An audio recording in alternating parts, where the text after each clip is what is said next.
Sir Hercules, by Aldous Huxley.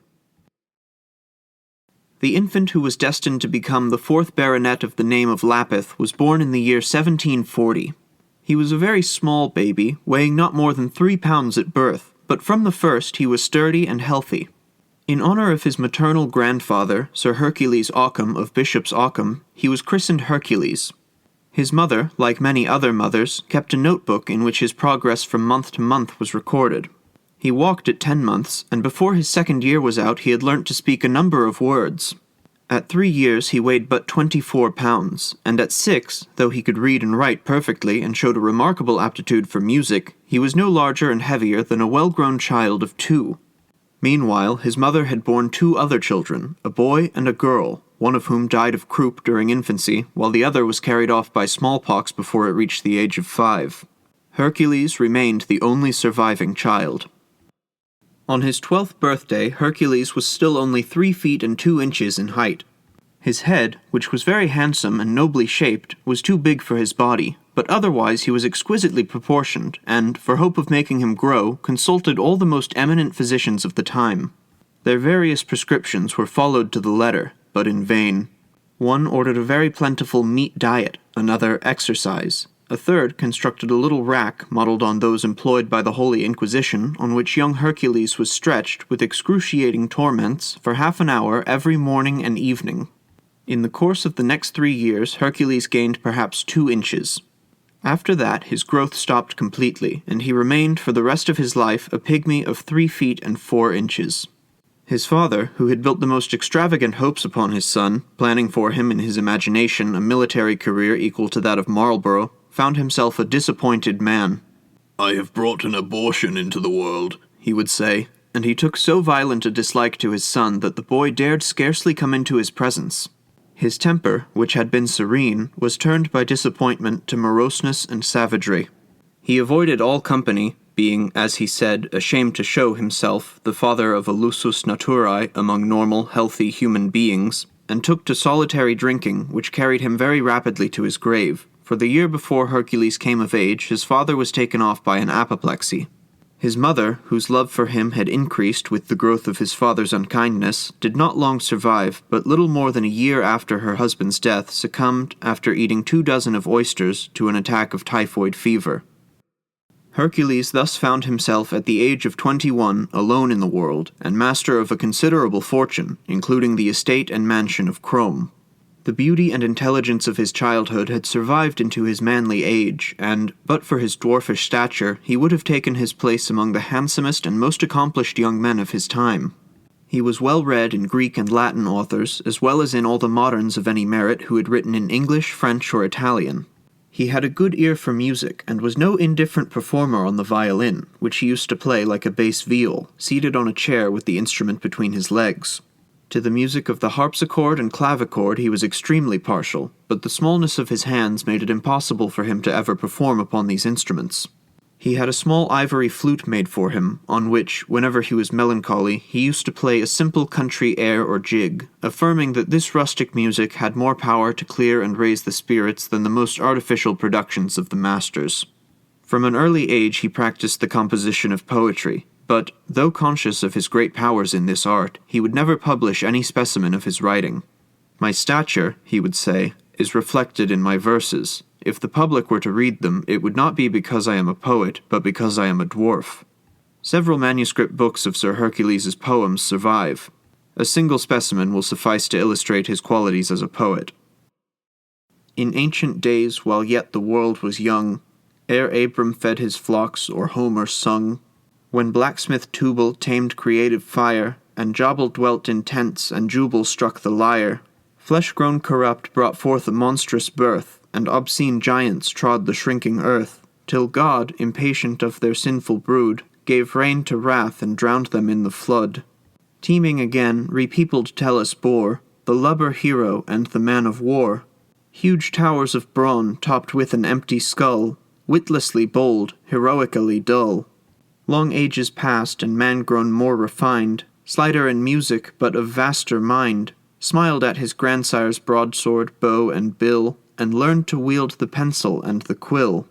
The glowing canvas and the written page immortalized his name from age to age, his name emblazoned on fame's temple wall, for art grew great as humankind grew small. Thus man's long progress step by step we trace. The giant dies, the hero takes his place. The giant vile, the dull heroic block, at one we shudder and at one we mock. Man last appears, in him the soul's pure flame burns brightlier in a not inordinate frame. Of old when heroes fought and giants swarmed, men were huge mounds of matter scarce informed. Wearied by leavening so vast a mass, the spirit slept and all the mind was crass. The smaller carcass of these latter days is soon informed, the soul unwearied plays, and like a pharos darts abroad her mental rays. But can we think that Providence will stay man's footsteps here upon the upward way? Mankind in understanding and in grace advanced so far beyond the giant's race? Hence impious thought, still led by God's own hand, man proceeds towards the promised land. A time will come, prophetic I descry, remoter dawns along the gloomy sky, when happy mortals of a golden age will backward turn the dark historic page, and in our vaunted race of men behold a form as gross, a mind as dead and cold, as we in giants see, in warriors of old. A time will come wherein the soul shall be, from all superfluous matter, wholly free, when the light body, agile as a fawn's, shall sport with grace along the velvet lawns. Nature's most delicate and final birth, mankind perfected shall possess the earth. But not yet, for still the giant's race, huge though diminished, tramps the earth's fair face. Gross and repulsive, yet perversely proud, men of their imperfections boast aloud. Vain of their bulk, of all they still retain, of giant ugliness absurdly vain. At all that's small they point their stupid scorn, and, monsters, think themselves divinely born. Sad is the fate of those, sad indeed, the rare precursors of the nobler breed, who come man's golden glory to foretell, but pointing heavenwards live themselves in hell. As soon as he came into the estate, Sir Hercules set about remodeling his household. For though by no means ashamed of his deformity, indeed, if we may judge from the poem quoted above, he regarded himself as being in many ways superior to the ordinary race of man, he found the presence of full-grown men and women embarrassing. Realizing, too, that he must abandon all ambitions in the great world, he determined to retire absolutely from it, and to create, as it were, at Crome, a private world of his own, in which all should be proportionable to himself. Accordingly, he discharged all the old servants of the house and replaced them gradually, as he was able to find suitable successors, by others of dwarfish stature.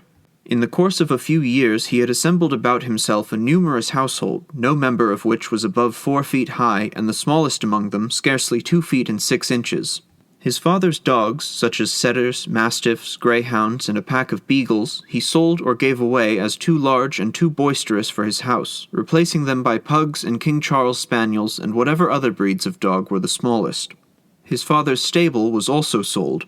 For his own use, whether riding or driving, he had 6 black Shetland ponies, with 4 very choice piebald animals of New Forest breed. Having thus settled his household entirely to his own satisfaction, it only remained for him to find some suitable companion with whom to share this paradise. Sir Hercules had a susceptible heart, and had more than once, between the ages of 16 and 20, felt what it was to love. But here his deformity had been a source of the most bitter humiliation, for, having once dared to declare himself to a young lady of his choice, he had been received with laughter. On his persisting, she had picked him up and shaken him like an importunate child, telling him to run away and plague her no more.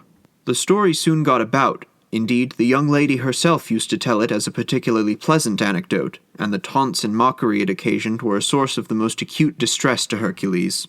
From the poems written at this period, we gather that he meditated taking his own life. In the course of time, however, he lived down this humiliation, but never again, though he often fell in love, and that very passionately, did he dare to make any advances to those in whom he was interested. After coming to the estate and finding that he was in a position to create his own world as he desired it, he saw that, if he was to have a wife, which he very much desired, being of an affectionate and indeed amorous temper, he must choose her as he had chosen his servants, from among the race of dwarfs. But to find a suitable wife was, he found, a matter of some difficulty, for he would marry none who was not distinguished by beauty and gentle birth. The dwarfish daughter of Lord Bemborough he refused on the ground that, besides being a pygmy, she was hunchbacked, while another young lady, an orphan belonging to a very good family in Hampshire, was rejected by him because her face, like that of so many dwarfs, was wizened and repulsive. Finally, when he was almost despairing of success, he heard from a reliable source that Count ᚞ᚹᚖᚱᚷ᚟ᚉ, a Venetian nobleman, possessed a daughter of exquisite beauty and great accomplishments who was but 3 feet in height. Setting out at once for Venice, he went immediately on his arrival to pay his respects to the Count, whom he found living with his wife and 5 children in a very mean apartment in one of the poorer quarters of the town. Indeed, the Count was so far reduced in his circumstances that he was even then negotiating, so it was rumored, with a travelling company of clowns and acrobats who had the misfortune to lose their performing dwarf for the sale of his diminutive daughter Philomena. Sir Hercules arrived in time to save her from this untoward fate, for he was so much charmed by Philomena's grace and beauty that at the end of 3 days' courtship he made her a formal offer of marriage, which was accepted by her no less joyfully than by her father, who perceived in an English son-in-law a rich and unfailing source of revenue. After an unostentatious marriage, at which the English ambassador acted as one of the witnesses, Sir Hercules and his bride returned by sea to England, where they settled down, as it proved, to a life of uneventful happiness. Crome and its household of dwarfs delighted Philomena, who felt herself now for the first time to be a free woman living among her equals in a friendly world. She had many tastes in common with her husband, especially that of music. She had a beautiful voice, of a power surprising in one so small, and could touch A in alt without effort. Accompanied by her husband on his fine Cremona fiddle, which he played, as we have noted before, as one plays a bass viol, she would sing all the liveliest and tenderest airs from the operas and cantatas of her native country. Seated together at the harpsichord, they found that they could, with their 4 hands, play all the music written for 2 hands of ordinary size, a circumstance which gave Sir Hercules unfailing pleasure. When they were not making music or reading together, which they often did, both in English and Italian, they spent their time in healthful outdoor exercises, sometimes rowing in a little boat on the lake, but more often riding or driving, occupations in which, because they were entirely new to her, Philomena especially delighted. When she had become a perfectly proficient rider, Philomena and her husband used often to go hunting in the park, at that time very much more extensive than it is now. They hunted not foxes nor hares, but rabbits, using a pack of about 30 black and fawn-colored pugs, a kind of dog which, when not overfed, can course a rabbit as well as any of the smaller breeds. 4 dwarf grooms, dressed in scarlet liveries and mounted on white Exmoor ponies, hunted the pack, while their master and mistress, in green habits, followed either on the black Shetlands or on the piebald New Forest ponies. A picture of the whole hunt, dogs, horses, grooms, and masters, was painted by William Stubbs, whose work Sir Hercules admired so much that he invited him, though a man of ordinary stature, to come and stay at the mansion for the purpose of executing this picture. Stubbs likewise painted a portrait of Sir Hercules and his lady driving in their green enamelled calash drawn by 4 black Shetlands. Sir Hercules wears a plum-coloured velvet coat and white breeches. Philomena is dressed in flowered muslin and a very large hat with pink feathers. The 2 figures in their gay carriage stand out sharply against a dark background of trees, but to the left of the picture the trees fall away and disappear so that the 4 black ponies are seen against a pale and strangely lurid sky that has the golden-brown color of thunderclouds lighted up by the sun. In this way 4 years passed happily by. At the end of that time Philomena found herself great with child. Sir Hercules was overjoyed. "If God is good," he wrote in his daybook, "the name of Lapith will be preserved and our rarer and more delicate race transmitted through the generations until, in the fullness of time, the world shall recognize the superiority of those beings whom now it uses to make mock of." On his wife's being brought to bed of a son, he wrote a poem to the same effect. The child was christened Ferdinando in memory of the builder of the house. With the passage of the months, a certain sense of disquiet began to invade the minds of Sir Hercules and his lady, for the child was growing with an extraordinary rapidity. At a year, he weighed as much as Hercules had weighed when he was 3. "Ferdinando goes crescendo," wrote Philomena in her diary. "It seems not natural." At 18 months, the baby was almost as tall as their smallest jockey, who was a man of 36. Could it be that Ferdinando was destined to become a man of the normal, gigantic dimensions? It was a thought to which neither of his parents dared yet give open utterance, but in the secrecy of their respective diaries they brooded over it in terror and dismay. On his 3rd birthday, Ferdinando was taller than his mother and not more than a couple of inches short of his father's height. "Today, for the first time," wrote Sir Hercules, "we discussed the situation. The hideous truth can be concealed no longer. Ferdinando is not one of us." On this, his 3rd birthday, a day when we should have been rejoicing at the health, the strength, and beauty of our child, we wept together over the ruin of our happiness. God give us strength to bear this cross. At the age of 8, Ferdinando was so large and exuberantly healthy that his parents decided, though reluctantly, to send him to school. He was packed off to Eton at the beginning of the next half. A profound peace settled upon the house. Ferdinando returned for the summer holidays larger and stronger than ever. One day he knocked down the butler and broke his arm. "He is rough, inconsiderate, unamenable to persuasion," wrote his father. "The only thing that will teach him manners is corporal chastisement." Ferdinando, who at this age was already 17 inches taller than his father, received no corporal chastisement. One summer holidays, about 3 years later, Ferdinando returned to Crome accompanied by a very large mastiff dog. He had bought it from an old man at Windsor who found the beast too expensive to feed. It was a savage, unreliable animal. Hardly had it entered the house when it attacked one of Sir Hercules's favorite pugs, seizing the creature in its jaws and shaking it till it was nearly dead. Extremely put out by this occurrence, Sir Hercules ordered that the beast should be chained up in the stable yard. Ferdinando sullenly answered that the dog was his, and he would keep it where he pleased. His father, growing angry, bade him take the animal out of the house at once, on pain of his utmost displeasure. Ferdinando refused to move. His mother, at this moment coming into the room, the dog flew at her, knocked her down, and in a twinkling had very severely mauled her arm and shoulder. In another instant it must infallibly have had her by the throat, had not Sir Hercules drawn his sword and stabbed the animal to the heart.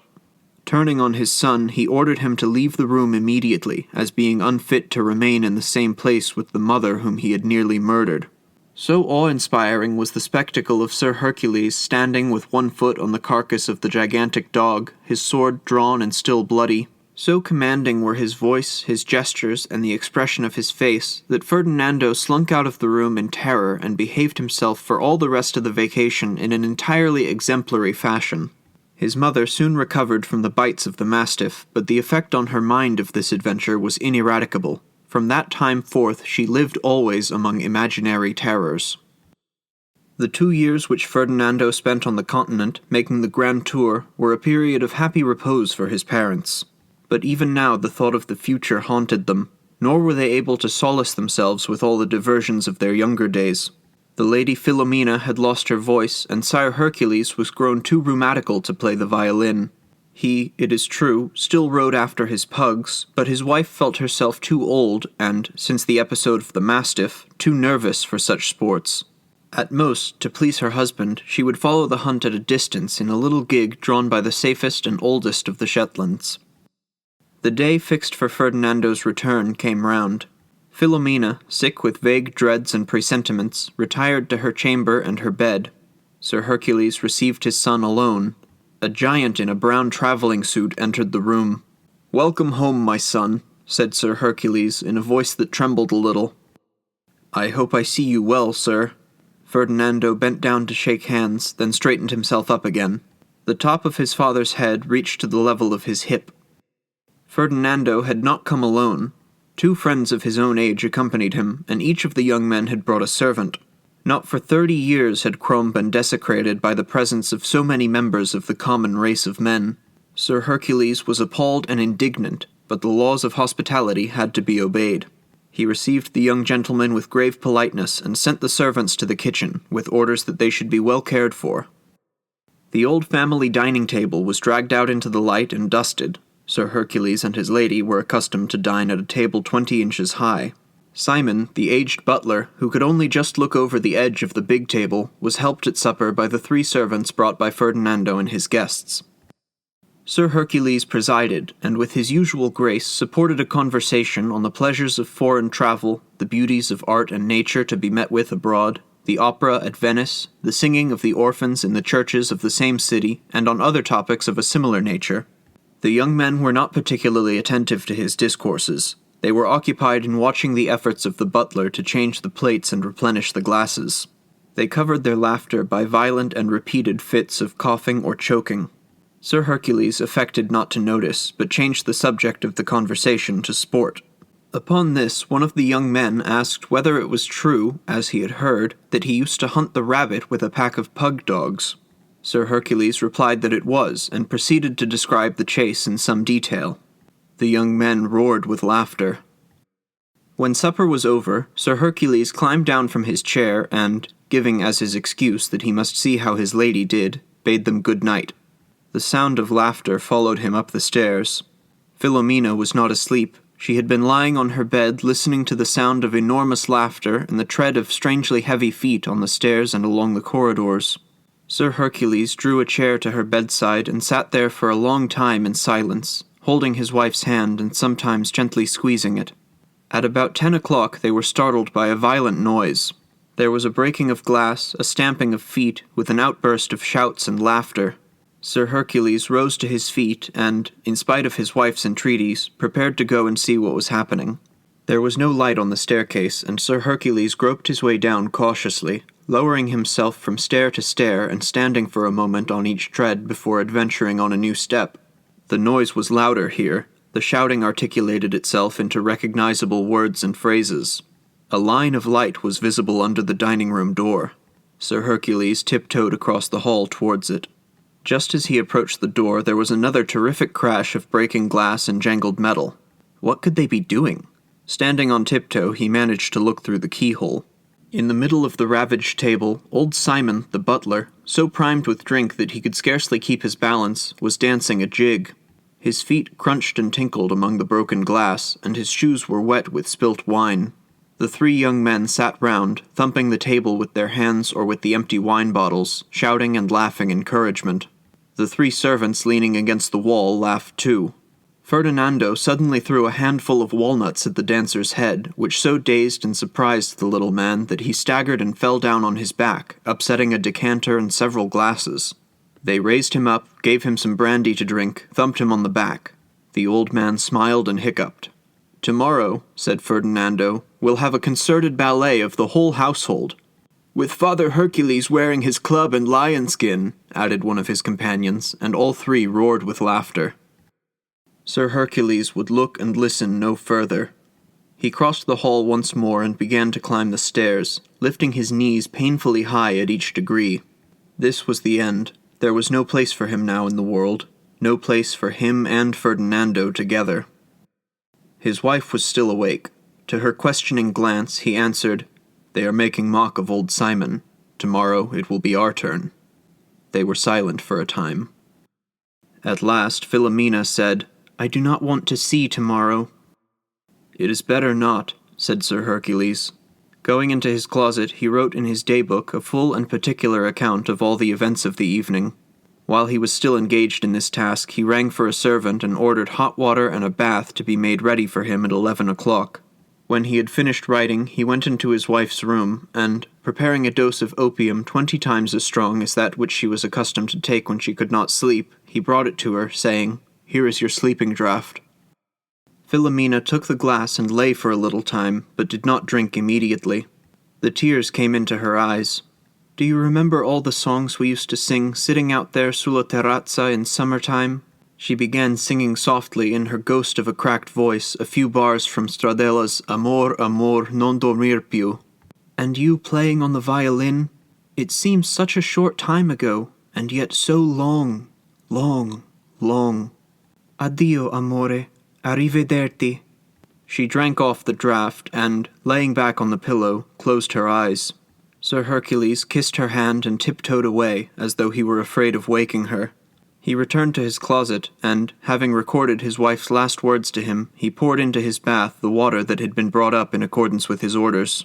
The water being too hot for him to get into the bath at once, he took down from the shelf his copy of Suetonius. He wished to read how Seneca had died.